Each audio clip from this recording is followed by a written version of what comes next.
Pandemi COVID-19 sudah berjalan memasuki tahun kedua, dan sektor pendidikan salah satu yang terdampak dari masa ini. Istilah sekolah daring, Zoom atau tugas dari guru yang banyak dikerjakan para orang tua menjadi sangat akrab di telinga. Belum lagi keluhan seputar biaya kuota internet yang menjadi pengeluaran tak terduga yang cukup memberatkan meski sebagian ada yang mendapat bantuan dari kementerian. Sampai keluhan banyaknya siswa yang tidak punya telepon pintar untuk belajar jarak jauh.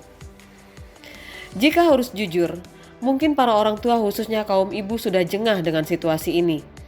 Namun keadaan yang masih serba sulit hingga belum adanya kebijakan yang jelas dari pemerintah kapan akan dimulainya sekolah tatap muka, membuat orang tua harus tetap bersabar demi upaya menekan penyebaran COVID-19.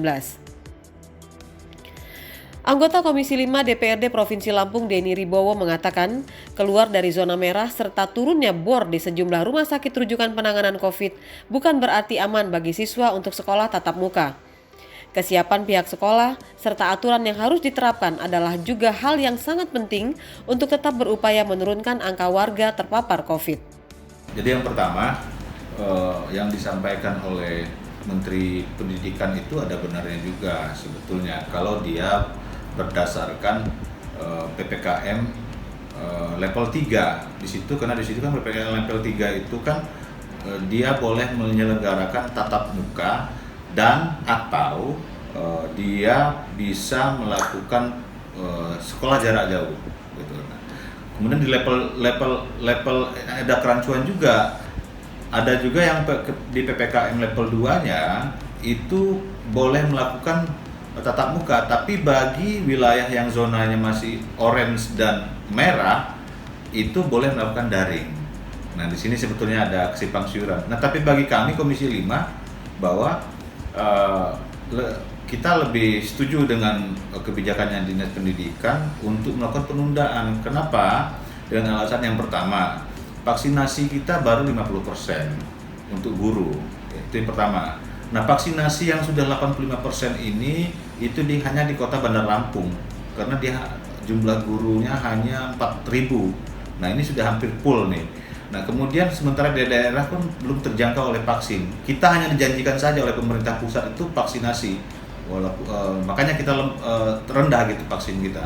Terus yang kedua, angka kematian kita sangat tinggi. Meskipun bor hari ini sudah turun di rumah sakit di Provinsi Lampung, tapi penyebaran virus COVID ini masih ganas gitu loh.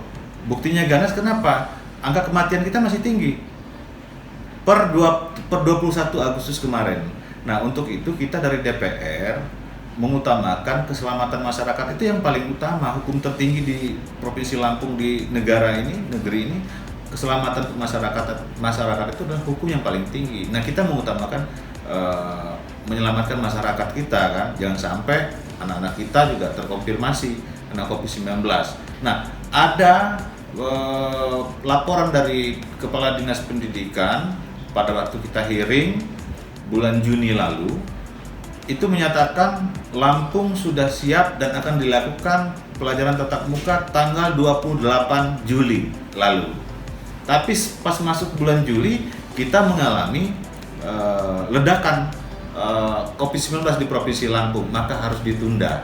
Nah, kita lihat dulu nih, hari ini sudah zona orange semua. Kalau dia sudah zona hijau dan zona kuning, ya silakan aja. Pada dasarnya teman-teman di kabupaten kota itu sudah siap semua untuk melakukan tatap muka, karena selain ada regulasinya sudah ada, kemudian sudah dilakukan pengecekan juga turun ke lapangan oleh kepala daerah setempat kesiapan sekolah-sekolah. Tatap muka kan enggak, tatap muka langsung full semua enggak, tapi dia hanya terbatas, itu bergantian gitu. Lantas bagaimana kesiapan dari pihak sekolah tentang hal ini? Berikut tanggapan dari Kepala Sekolah SMP Negeri 2 Merbau Mataram, Lampung Selatan. Kalau untuk itu kami siap, Mbak Novi. Kalau memang itu dari kementeriannya sudah ada ya petunjuknya bahwa kita diizinkan untuk level 3 untuk mengadakan kegiatan pembelajaran tatap muka.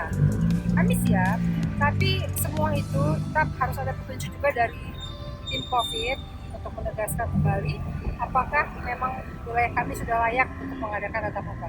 Kalau memang diizinkan, memang mau kami tatap muka, saya yakin kawan-kawan di sekolah juga siap untuk itu.